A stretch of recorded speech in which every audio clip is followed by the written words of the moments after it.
Hey everybody, welcome to the daily podcast from Bridgetown Church for Monday, June 15th. This is Gerald. Hey, so in the midst of this cultural moment, as we're all just being rocked with the realities of racism in our country, in our church, even in our own hearts, I've been drawn to the parable of the Good Samaritan. And I've kind of found myself just really doing a lot of self-examination. And I don't know if this is helpful for you or not, but I've been thinking about the different characters in this parable and imagining myself as each one of them. And maybe even exploring in my own heart, where do I identify with the different characters? So you probably know this. This is out of Luke chapter 10. But this expert in the law comes up to Jesus and says, "What must I do to inherit eternal life?"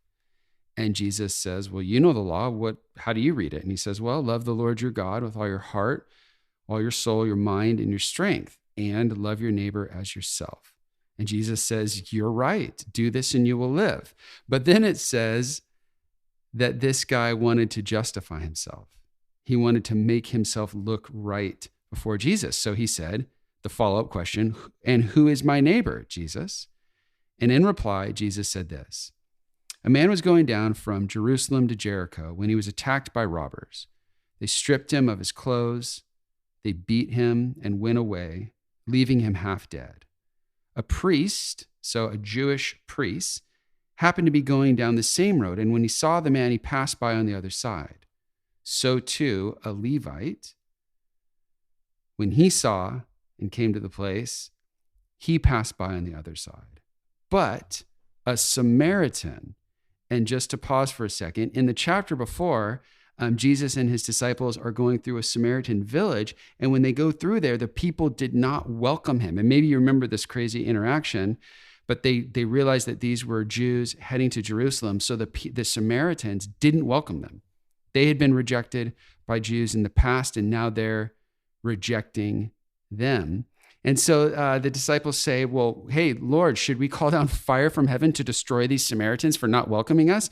And Jesus turned to them and rebuked them.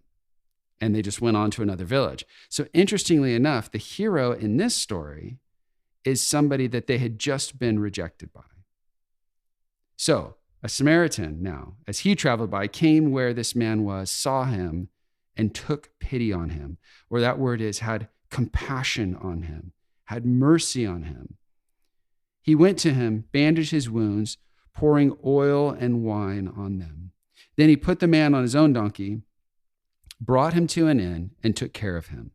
The next day he took out 2 more denarii and gave it to the innkeeper. "Look after him," he said, "and when I return, I will reimburse you for any extra expense you may have."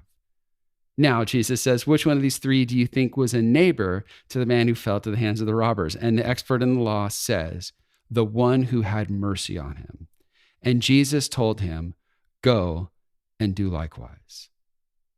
Now, what struck me this week is, in all honesty, in my heart as a pastor, as someone who's been going after the way of Jesus for the past 25 years, I realize that when I read this story, I always identify myself with the Good Samaritan. I've always thought of myself as the one. I get what Jesus is saying. I've heard this a million times. So when I read it, I naturally see myself as the hero, the one that gets it right, the example. But this week, in light of doing my own thinking about my own response to the hurting Black and brown community around me, I did the exercise, or I think the Spirit of God led me in the exercise of seeing myself as some other characters. The priest, ironically, a religious leader in his time as I am in mine, who saw and crossed the street. This person that was hurting wasn't his family, wasn't his so-called neighbor. So he conveniently crosses the street and avoids the pain of another. And I've thought of myself in that position, and I see a lot of similarities in my own heart. Or even the Levite who isn't a priest, isn't a professional religious leader, but does the same. And so, I'd like to think, as I think about myself, I'd like to think that if I had been around in Nazi Germany, that I would have stood up and I would have been a voice of change. I'd like to think that if I was the one that was witnessing slavery in the South, I would have been one who stood up against it, like many did. Or that in the 60s, I would have marched with Martin Luther King Jr. But if I'm honest right now, I'm in this week of lament and in this moment, slowing down to look at the parts of my heart that identify a lot more with the priest and the Levite. And what I want to do is I want to introduce to you a song that really connected deeply with me in this past week. But before I do it, I want to do one last exercise. I want to think about what would it be like to be the one that was beaten and left on the road for dead. Isn't it interesting that I really connected with the Good Samaritan? This week, I've been drawn into thinking about the ones that totally missed the point. But then there's a third character, and that character is the one that was actually in pain, the one that needed the compassion, that needed to be shown mercy, that needed to be healed and rescued. And if I'm honest, I see myself in him. I see myself, as maybe some of you do this week, needing Jesus' mercy, needing his compassion, and needing his love.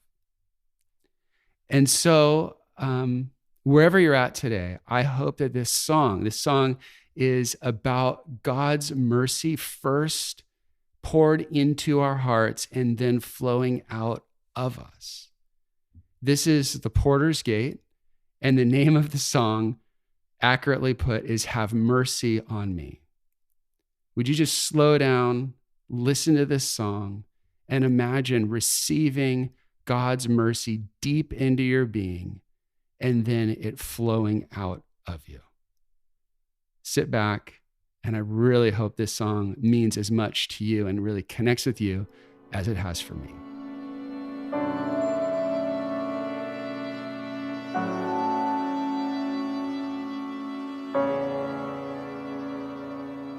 The goodness of the Lord is the kindness of the Lord.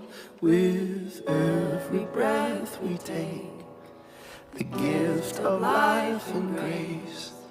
The power of the Lord is the meekness of the Lord, who bore humanity with brave humility. Let your mercy flow through us.